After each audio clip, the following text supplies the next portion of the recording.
নিজের ভুল বুঝতে পেরেই মাকে আঁকড়ে ধরল সোনা। হ্যাঁ বন্ধুরা, এমনটাই দেখতে পাবো আমরা অনুরাগের ছোঁয়া ধারাবাহিকের আগামী পর্বগুলোতে। দীপাকে যখন হসপিটালে নিয়ে আসে তখন ডক্টররা বলে যে ওনার হার্টের ওপরেই গুলি লেগে আছে, এটা হার্টের ডাক্তার ছাড়া আমরা কোনোভাবেই সার্জারি করতে পারবো না। তবে এই মুহূর্তে এইখানে আমাদের হসপিটালে হার্টের কোনো ডাক্তার নেই, তারা আসবে তবে সকালের ফ্লাইটে। এতে করে সবাই চিন্তায় পড়ে যায়, কে কি করবে কিছুই বুঝতে পারে না। যেভাবেই হোক দীপাকে তাদের বাঁচাতেই হবে। রূপা কান্নায় ভেঙে পড়ে আর বলে সবকিছু হয়েছে বাবার জন্য। কৃষ্ণ তখন রূপাকে শান্ত করে বলে যে তুমি এখন শান্ত হও, রাগের মাথায় তুমি এসব কি বলছো, তুমি তো সবটাই দেখলে।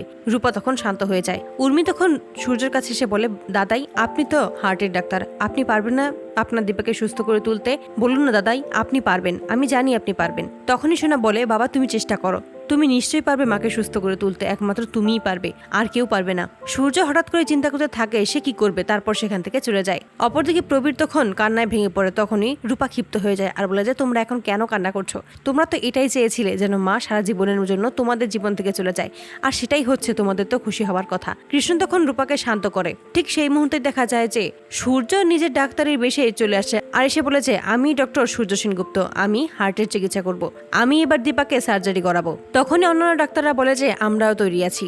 এই বলেই সার্জারি রুমে প্রবেশ করে। সেখানে এসে দীপার মাথায় হাত বুলিয়ে বলে যে আমি আছি, আমি থাকলে তোমার কিচ্ছু হবে না, আমি তোমাকে ঠিক সুস্থ করে তুলবো দীপা, তুমি কোনো চিন্তাই করো না। সার্জারি শেষ করে সূর্য যখন বাইরে আসে তখন সবাইকে জানায় যে দীপা এখন বিপদমুক্ত, দীপা এখন রেস্ট করলেই সম্পূর্ণ সুস্থ হয়ে যাবে। তখনই সোনা বলে যে আমি শুধু একবার মাকে দেখতে চাই, আমি মায়ের সাথে অনেক অন্যায় করেছি, মাকে কষ্ট দিয়েছি, আমি শেষবারের মতো মায়ের কাছে ক্ষমা চাইতে চাই। মায়ের সাথে যে অন্যায় করেছি, যে ভুল করেছি, যে কষ্ট দিয়েছি, তার জন্য শুধুমাত্র ক্ষমা চাইতে যাব আমি মায়ের কাছে। এই বলেই ছুটে যায় দীপার কাছে। সেখানে এসেই দেখতে পায় যে দীপা অচেতন অবস্থায় শুয়ে আছে। সোনা তখন দীপার কাছে এসে বসে আর কান্নায় ভেঙে পড়ে আর বলে যে আমায় তুমি ক্ষমা করে দিও মা, আমি তোমার জীবনের অনেকগুলো বছর নষ্ট করে দিয়েছি, সবকিছু হয়েছে শুধুমাত্র আমার জন্য, আমার জন্যই বাবা আর তুমি এত বছর আলাদা ছিলে। আমি আজকে নিজের ভুলটা বুঝতে পেরেছি, তুমি আমাকে অনেকবার বোঝানোর চেষ্টা করেছিলে ওই রুটি বেঁচে আছে, কিন্তু আমি কোনো কথাই শুনিনি। তুমি নিজের জীবনের ঝুঁকি নিয়ে আমাকে অনেকবার বাঁচিয়েছ, তবুও আমি বুঝতে পারিনি তুমি আমাকে কতটা ভালোবাসে। আমি আজকে বুঝতে পেরেছি তোমাকে আমি যে কষ্ট দিয়েছি